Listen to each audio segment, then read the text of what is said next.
আরো একটা নতুন ভিডিও নিয়ে চলে এলাম। এফএনও নিফটি 50 ইন্ডেক্সের অ্যানালাইসিস ভিডিও। তো সবার প্রথমেই জানাই সবাইকে নতুন বছরের অনেক অনেক শুভেচ্ছা ও আন্তরিক অভিনন্দন। আমি ঈশ্বরের কাছে প্রার্থনা করি তোমাদের সবার স্বপ্ন ঈশ্বর পূরণ করুক। তো নতুন বছরে নতুন স্ট্র্যাটেজি এবং রুলস রেগুলেশন, তোমরা যে সিস্টেমে ট্রেড করো, আশা করি সেই নিয়ম ফলো করে 2026 সালেও মার্কেট থেকে প্রফিট করবে। তো প্রথমেই বলি যে এই সপ্তাহের মার্কেট অ্যানালাইসিসটা কি হতে পারে বা মার্কেট ভিউ কি হতে পারে সেটা নিয়ে প্রথমে আলোচনা করি। তো দেখো, আগে 29/12/2025 আমি একটা ভিডিও করেছিলাম যে ওই 2 দিন এক্সপায়ারির 2 দিন বাকি ছিল, তো কি স্ট্র্যাটেজি হতে পারে মার্কেটের। তো সেদিন আমি বলেছিলাম মার্কেটে একটা গ্যাপ ছিল, যে গ্যাপটা মার্কেট পূরণ করতে আসতে চাইবে। সেটা 26,000-এর উপরে তখন ছিল মার্কেট। আমি বলেছিলাম 26,000 লেভেল যদি মার্কেট ব্রেকডাউন করে, তো মার্কেটের যে গ্যাপটা রয়েছে, তো সেই গ্যাপটা মার্কেট পূরণ করবে।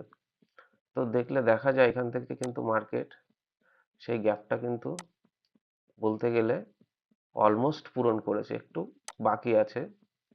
তার কারণটাও আমি ব্যাখ্যা করব, কেন এই সামান্য একটু আরো একটু নিচে পড়লো না মার্কেট, তার পেছনে কি লজিক রয়েছে সেটাও ব্যাখ্যা করব।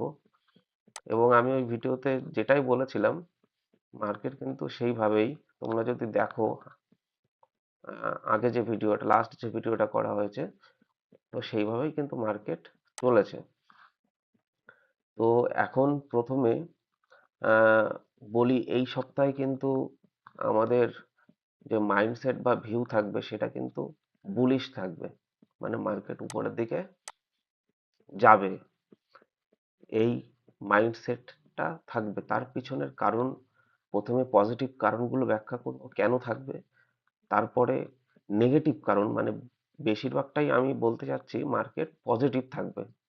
মানে ধরো 100%-এর মধ্যে 70% মার্কেট পজিটিভ এবং 30% মার্কেট নেগেটিভ থাকতে পারে বা সাইডওয়েজ থাকতে পারে। তো আগে আমি ব্যাখ্যা করব পজিটিভ কারণগুলো, যে কেন পজিটিভ থাকবে।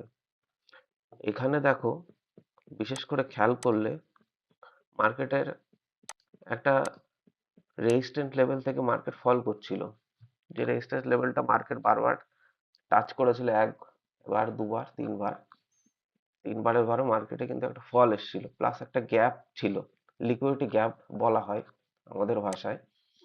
তো সেই গ্যাপটার জন্য মার্কেট কিন্তু নিচের দিকে এসছে, তাই না? আহ, তো সেখান থেকে দেখো মার্কেট এখানে সাপোর্ট নিয়েছে, যদি দেখা যায় 25,880 এই লেভেল থেকে কিন্তু মার্কেট সাপোর্ট নিয়েছে।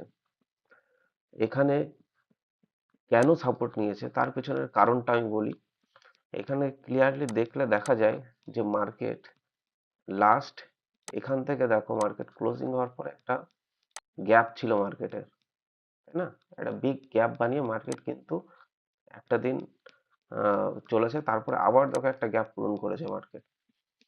তার মানে লাস্ট যেখানে বাইংটা এসছে, এখানে কিন্তু ভীষণভাবে একটা লিকুইডিটি মার্কেট কিন্তু তৈরি করেছে, যার জন্য মার্কেট আরো উপরের দিকে গেছে। এবং এখানে যদি দেখা যায় তাহলে এখানে কিন্তু স্মার্ট মানি কনসেপ্ট কাজ করছে, এসএমসি। এবং এখানে এখানে দেখো এই গ্যাপটা, মানে গ্যাপ আপটা করার পেছনে কিন্তু সামান্য পয়সা লাগেনি, এখানে হিউজ অ্যামাউন্ট কিন্তু মার্কেটে লাগানো রয়েছে এবং বায়ার্স কিন্তু অ্যাক্টিভ রয়েছে। এবং আমি আগের লাস্ট ভিডিওতে বলেছিলাম মার্কেট কিন্তু ওভারঅল বুলিশ থাকবে। হ্যাঁ, মার্কেট কিছুটা পুল ব্যাক নেবে, আবার কিন্তু মার্কেট তার যে বুলিশ সেই বুলিশের দিকটাই মার্কেট কিন্তু যাবে। মানে ওভারঅল মার্কেট বুলিশ, কিন্তু মার্কেটে কি হয়, একটা উদাহরণস্বরূপ বলি, তুমি ধরো বাড়ি থেকে দীঘাতে বাইকে যাবে, তোমার দূরত্ব রয়েছে তোমার বাড়ি থেকে দীঘা পর্যন্ত, এখানে তুমি বাইকে যাবে, তুমি ফুল ট্যাঙ্কি তেল ভরলে, তোমার ট্যাঙ্কি 12 কি 15 লিটারের ট্যাঙ্কি, তুমি ফুল ট্যাঙ্কি বাড়ি থেকে ভরে দীঘার উদ্দেশ্যে রওনা দিলে। এবার কি হলো, তোমার কিছুটা দূর যাওয়ার পরে তোমার ট্যাঙ্কি থেকে 5 লিটার বা 7 লিটার তেল কিন্তু খেয়ে গেছে, কিন্তু ডেস্টিনেশন রয়েছে তোমার দীঘা, দীঘা পর্যন্ত তুমি যাবে। তুমি কি করবে, মাঝে কোনো একটা পেট্রোল পাম্প থেকে আবার তুমি যে গ্যাপটা ছিল মার্কেটের, এই সরি, মানে তেলের যে গ্যাপটা ছিল 5 লিটার বা 7 লিটার, সেটা কিন্তু তুমি আবার কোনো একটা পেট্রোল পাম্প থেকে পেট্রোল ভরে আবার তুমি চলতে শুরু করবে। তো মার্কেটও ঠিক সেই রকম, মার্কেট যে উঠছে তো উঠেই যাচ্ছে উঠেই যাচ্ছে উপরের দিকে উঠেই যাচ্ছে, এরকমটা হয় না। মার্কেটে একটা মুভমেন্টে একটুখানি পুল ব্যাক নেবে, আবার মার্কেট তার যে দূরত্ব বা ডিরেকশন বলো, সেই দূরত্ব অবধি কিন্তু মার্কেট যাবে। তো ঠিক সেই এরকম এইরকম সাইকোলজি বা এরকম মাইন্ডসেট নিয়েই কিন্তু মার্কেটে কাজ করতে হবে। সবসময় দেখতে হবে কোথায় স্মার্ট মানি অ্যাক্টিভেট রয়েছে, কোথায় লিকুইডিটি রয়েছে মার্কেটে, যেখান থেকে মার্কেট আবার পুল ব্যাক নিতে পারে, এগুলো বিশেষ করে খেয়াল করতে হবে। তো বুলিশের প্রথমে যে বুলিশ তার পেছনের যে লজিক, সেই লজিকগুলো আগে ব্যাখ্যা করি। একটা লজিক তো এখানে বলেই দিলাম, যে লিকুইডিটি গ্যাপ ছিল সেটা পূরণ করে মার্কেট আবার আহ, মানে তোমার হচ্ছে বুধবার দিন মার্কেট কিন্তু সেখান থেকে এখান থেকে আবার একটা খুব সুন্দর মুভমেন্ট কিন্তু এসছে বাইং সাইডে। মানে মার্কেট কিন্তু ফিউল ট্যাঙ্ক পূরণ করে ফেলেছে, এখন জাস্ট পিক আপ দেওয়ার পালা। পিক আপ দিলে মার্কেট তার যে হায়ার হাই ডেস্টিনেশন সেটা ব্রেক আউট করে মার্কেট আরো উপরের দিকে যাবে। মানে এখন মার্কেটের কাছে সম্পূর্ণ তেল চলে এসছে, জাস্ট পিক আপের অপেক্ষায়, পিক আপ দিলেই গাড়ি আবার চলতে শুরু করবে, মার্কেট আবার বুলিশ হবে। তো এখানে প্রথমে ওয়ান ডে টাইম ফ্রেমে আসি। ওয়ান ডে টাইম ফ্রেমে দেখলে দেখা যাচ্ছে, দেখো এখানে কন্টিনিউ আগের সপ্তাহে ফল এসছে, 1 দিন 2 দিন 3 দিন 4 দিন, এটা ইনডিসিশন ক্যান্ডেল বলা যায়। কিন্তু তোমার 31শে ডিসেম্বর দেখো মার্কেট একটা বলতে গেলে বুলিশ ক্যান্ডেল তৈরি করেছে, তাই না? এই দুদিনের দেখো 99 আর 100 পয়েন্টের একটা কিন্তু মার্কেট, এটা ওয়ান ডে টাইম ফ্রেমে বলছি কিন্তু, বিশেষ করে খেয়াল করবে। তাহলে 199 পয়েন্টের দুদিন ধরে ফল করেছে, আর এটা কত পয়েন্ট, এটা হচ্ছে তোমার 3 পয়েন্ট, ওটা বাদই দাও। তো একদিনে দেখো মার্কেটে 190 পয়েন্টের একটা মুভমেন্ট এসছে, মানে এই দুদিন ধরে একদিনেই কিন্তু মার্কেট সেই গ্যাপটা পূরণ করে ফেলেছে, যেটুকু পড়েছিল মার্কেট সেটুকু কিন্তু আবার তুলে ফেলেছে, তাই না? তো এখান থেকে যদি মার্কেট এরকম একটা গ্রিন ক্যান্ডেল তৈরি করে, তো এখান থেকে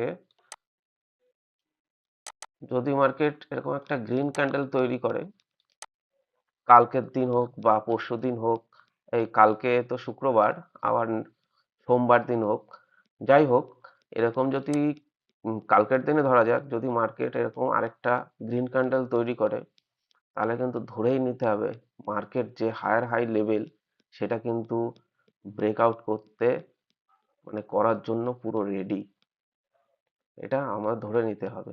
কারণ মার্কেট ছিল কিন্তু ওভারঅল বুলিশ, মার্কেটের যে গ্যাপ ছিল সে গ্যাপটা মার্কেট পূরণ করেছে।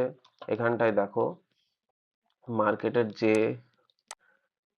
যে লেভেল থেকে এসএমসি ছিল, স্মার্ট মানি প্লেয়ার্স অ্যাক্টিভেট ছিল, সেখান থেকে মার্কেট কিন্তু আবার উপরের দিকে রান করছে। মার্কেট ট্রেন্ড ওয়াইজ মার্কেটে কাজ করতে হবে, তবেই প্রফিটেবল থাকা যাবে। মার্কেটের সাইকোলজি, মার্কেট কি সাইকোলজি নিয়ে চলছে সেটাকে ফাইন্ড আউট করতে হবে। এবার বলে দিই, আহ, তোমার ডেটা নিয়ে কিছু কথা বলি। দেখো এখানে তোমার দেখা যাচ্ছে, যদি দেখা যায়, তো মার্কেটের যে লাস্ট রেসিস্ট্যান্ট লেভেল রয়েছে ওখানে 26,250 এখানে রেজিস্ট্যান্ট লেভেল রয়েছে। এবার বলি, ডেটা নিয়ে কিছু আলোচনা করি। দেখো এখানে দেখলে দেখা যাচ্ছে 26,200-তে কল রাইটার বেশি রয়েছে এবং পুট রাইটার কম।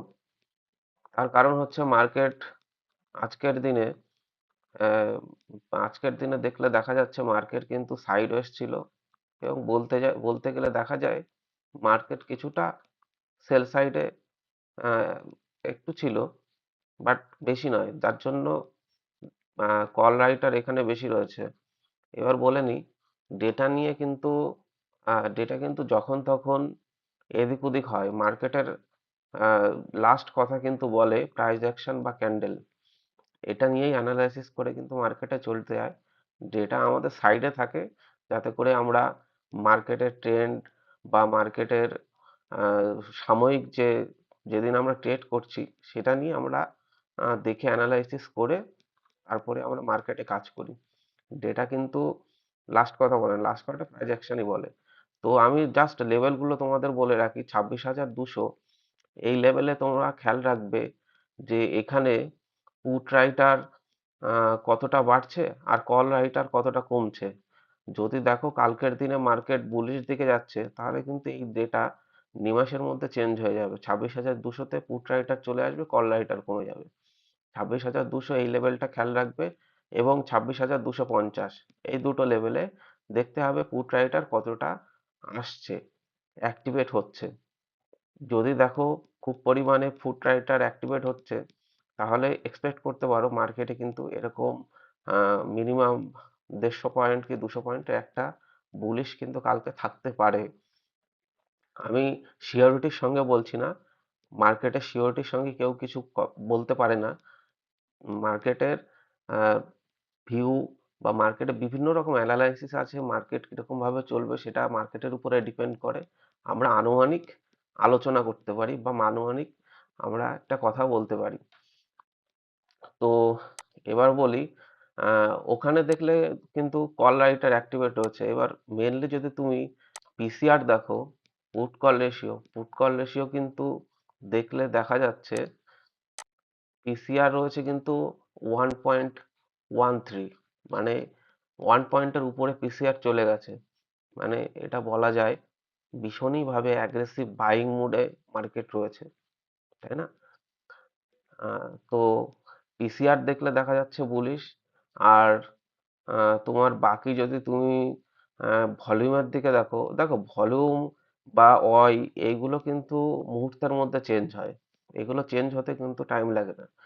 তো এগুলোর উপরে ডিপেন্ডেন্ট আমরা জাস্ট দেখার জন্য দেখি, কিন্তু মার্কেটের ক্যান্ডেল দেখেই কিন্তু মার্কেট অ্যানালাইসিস করতে হয় মেনলি। তো এরপরে বলি মার্কেটের যে নেগেটিভ দিকগুলো, নেগেটিভ হওয়ার তার পেছনের কারণগুলো বলি। যদি দেখলে দেখা যায় মার্কেট এই লেভেল থেকে 26,250 এই লেভেল থেকে মার্কেট কিন্তু 3বার রিজেকশন নিয়েছে। মানে মার্কেটের এখানে মোটামুটি ভালোই সাপ্লাই জোন তৈরি করে নিয়েছে, যে লেভেলটাতে আসলে মার্কেট ডাউন সাইডে ফল করছে। তো মার্কেট এই লেভেলে এসে দেখতে হবে 26,250 এই লেভেলে মার্কেট কি করছে। মার্কেট যদি ব্রেকআউট করে উপরের দিকে যায় তাহলে ধরে নিতে হবে মার্কেট যে হায়ার হাই লেভেল তৈরি করে রেখেছে 26,350, 350 এই লেভেল ব্রেকআউট করে আরো উপরের দিকে যাবে, মানে হায়ার হাই কন্টিনিউ করবে মার্কেট। যে হাই লেভেলের কথা বলছি, লাস্ট যে হাই লেভেল মার্কেট 26,350, এই সরি 325, এই লেভেলের উপরে মার্কেট কিন্তু আরো উপরে যাবে। নিফটি 50 ইন্ডেক্সের কথা বলছি। আর যদি মার্কেট এই লেভেলটাতে ব্রেকআউট না করতে পারে, তো মার্কেট একটা হতে পারে, মার্কেট এখানে সাইডওয়েজ থাকবে, মার্কেট এই সপ্তাহে কেন এখানেই ঘোরাফেরা করলো বা একটু নিচে গিয়ে আবার উপরে উঠলো, এরকমটা হতে পারে। তো আর একটা হচ্ছে জিনিস বলি, মার্কেটের এখন ক্যারেক্টার রয়েছে কিন্তু বুলিশ। এবার চেঞ্জ অফ ক্যারেক্টার কখন হবে? যখন কিনা মার্কেট এই লেভেলটাকে ব্রেক ডাউন করবে, তখন কিন্তু আমরা বলে নেব যে বুলিশ ছিল মার্কেট, সেটাকে চেঞ্জ অফ ক্যারেক্টার হয়েছে, এবং মার্কেট তার ফলে মার্কেট চেঞ্জ অফ ক্যারেক্টার বা চেঞ্জ হওয়ার ফলে মার্কেট কিন্তু বেয়ারিশ হতে চলেছে।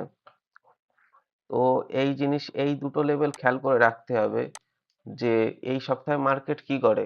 হায়ার চান্স রয়েছে মার্কেট এই লেভেলটাকে ব্রেকআউট করে আরো উপরের দিকে যাবে, চান্সেস রয়েছে।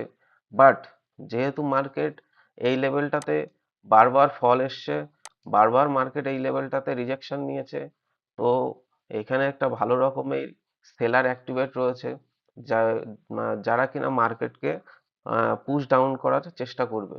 কিন্তু মার্কেটকে ডিসাইড করতে হবে মার্কেট কি করতে যাচ্ছে। তো এই এটাই হচ্ছে নেগেটিভ দিকগুলো রয়েছে। তো আমার অ্যানালাইসিস বলছে মার্কেট মেবি মার্কেট এই সপ্তাহে আহ, এই লেভেলটাকে ব্রেকআউট করবে, নতুবা মার্কেট ব্রেকডাউন করার চান্স খুব কম। মার্কেট সাইডওয়েজ থাকার চান্স রয়েছে, এই দুটো চান্স রয়েছে, হয় ব্রেকআউট করবে নতুবা সাইডওয়েজ থাকবে, পরের সপ্তাহে আবার ব্রেকআউট করার, এই লেভেলের ব্রেকআউট করার চান্স নেবে। তো দেখা যাক মার্কেট কি করে। কিন্তু লাস্ট এন্ড করব মার্কেটের ওভারঅল এই সপ্তাহে যদি তোমরা দেখো, তাহলে বুলিশ মাইন্ডসেটে এবং সাইডওয়েজ মাইন্ডসেটে তোমাদের কাজ করতে হবে। বেয়ারিশ কিন্তু মার্কেট খুব কমই থাকবে, বেয়ারিশ হওয়ার চান্স কম, মার্কেটের বুলিশ হওয়ার চান্স বেশি। যদি বলো বুলিশ হওয়ার চান্স, আমি যদি 100%-এর মধ্যে ধরি, তাহলে বুলিশ হওয়ার চান্স রয়েছে তোমার ধরে রাখো 60-70% মার্কেট বুলিশ হওয়ার চান্স রয়েছে, বাকি 40-30% সাইডওয়েজ সাইডওয়েজ হওয়ার চান্স রয়েছে। তো দেখা যাক কালকের দিন মার্কেট কি করে। কারণ এর মধ্যে আহ, তোমার আজকে 1 তারিখ ছিল, মার্কেটে অনেকে ছুটি কাটাচ্ছে। তারপরে 31 তারিখ তো খুবই ভালো গেছে মার্কেট। তো আজকে সাইডওয়েজ ছিল। তো এখানে দেখো সাইডওয়েজ মার্কেট কিন্তু যদি বাইং এর দিকে যায়, মার্কেট কিন্তু কন্টিনিউ বাইং করে না, মার্কেট একটুখানি রেস্ট নেয় আবার বাইং কন্টিনিউ করে। তো এখানে অনডে ক্যান্ডেল দেখলে দেখা যায় মার্কেট ওটাই করেছে, হালকা একটুখানি রেস্ট নিচ্ছে, মার্কেট রেস্ট নিয়ে আবার মার্কেট একটা কিন্তু গ্রিন ক্যান্ডেল তৈরি করার ফরমেশনে রেডি হচ্ছে। তো এটাই মা- নতুন বছর, নতুন বছরে সুন্দর করে অ্যানালাইসিস করো, ভালো ট্রেড করো, প্রফিট করো মার্কেট থেকে, মার্কেটের ট্রেন্ড বোঝো। আর যারা নতুন তারা শেখার চেষ্টা করো, মার্কেটে শিখে পেপার ট্রেডিং করে আহ, তারপরে মার্কেটে এন্ট্রি করো, এটাই বলার। আর সর্বশেষ বলি নমস্কার আবার সবাইকে, নতুন বছরের অনেক অনেক শুভেচ্ছা ও আন্তরিক অভিনন্দন, এই বলে আমার এই ছোট্ট ভিডিও শেষ করছি। যদি ভিডিওটি ভালো লাগে অবশ্যই লাইক করবে, ভিডিওটি শেয়ার করবে বন্ধুদের সঙ্গে, এবং অবশ্যই চ্যানেলকে সাবস্ক্রাইব করবে। Thank you so much.